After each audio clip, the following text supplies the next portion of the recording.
This Liberty Sports Update is brought to you by Beacon Credit Union. All right, Lady Flames tennis season about to begin here for the spring portion of it at least, and we're visiting now with the head coach, Jeff Maren, as we embark on another season here at Liberty. And, Coach, preseason expectations high for this team, co-favorites in the A-Sun, but you lost a lot from last year as well. Several seniors departed.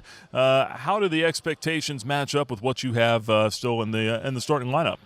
Well, yeah, we have high expectations, absolutely. We have a very young team, so anytime you have a new group of players coming in, there's a little bit of some uncertainty as how they're going to handle the pressure of the season, but we've had just an incredible fall of practice and the beginning of this year, great practices, and so we're actually very confident. Even though we're a young group, we're very confident. We believe in what we're capable of doing, and yeah, we definitely lost a lot of players last year who were leaders on the team.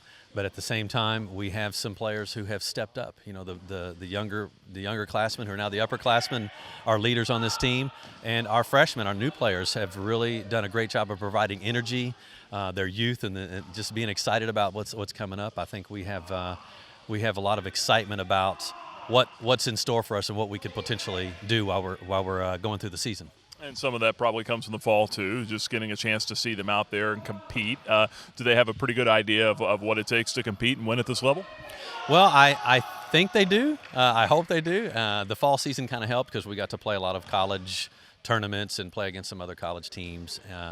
But dual matches are so much different, you know, and there's a number of girls on this team who have never played a dual match. And so this weekend is going to be their inauguration. They're going to get in there and just try to figure this out. It's just such a different feeling with all the energy and just the way things transpire in a dual match.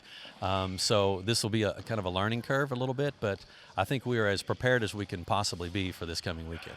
Well, you open the season at Florida Gulf Coast, although you're not playing the Eagles. You're playing at their venue Friday morning, 10 a.m., and you are going against Miami of Ohio there. And then Saturday, you'll see Middle Tennessee State. Tell me about the competition here, these first couple matches, and how that bodes for your team. Well, we definitely wanted to have some great competition to start off the season, and Miami and Middle Tennessee are two really good teams. They're, they have some very solid players who have done some great things in the past, and they're both well-coached teams. And so we know we're going to have to compete, play at our best. This is not a team that these are not teams that we can walk in and just say, okay, this is kind of just a good, easy start for us. It's not that at all. If we're not on our games, then we will not win the match. They're very solid all the way through. So that's what we want, though. That's how we want to start the season, by being challenged right away, and they're definitely going to do that. Several nationally ranked teams on the schedule as well. 3 nationally ranked opponents, Furman, Florida Atlantic, FIU. What is that going to do for your team just going forward and trying to grow a young yet confident bunch? Well, I think that anytime you're faced with a challenge or faced with adversity, you have the opportunity to get better. I think if things are too easy, then you just get too complacent. So we have these types of matches spread out throughout the season so that we're facing this just such a great group of opponents that we have to raise our games, and that's what I want them to be able to. I want them to know that they can't coast. They have to every day get better in practice, every day get better in their matches, and so these types of opponents are definitely going to help us with that. And certainly playing tough opponents in the beginning will prepare you for the A-Sun Championships that you'll be hosting in April in Lynchburg as well. Exciting stuff. Well, Coach, we appreciate the time, and we're looking forward to catching up with you here throughout the season. Thank you so much. Appreciate it.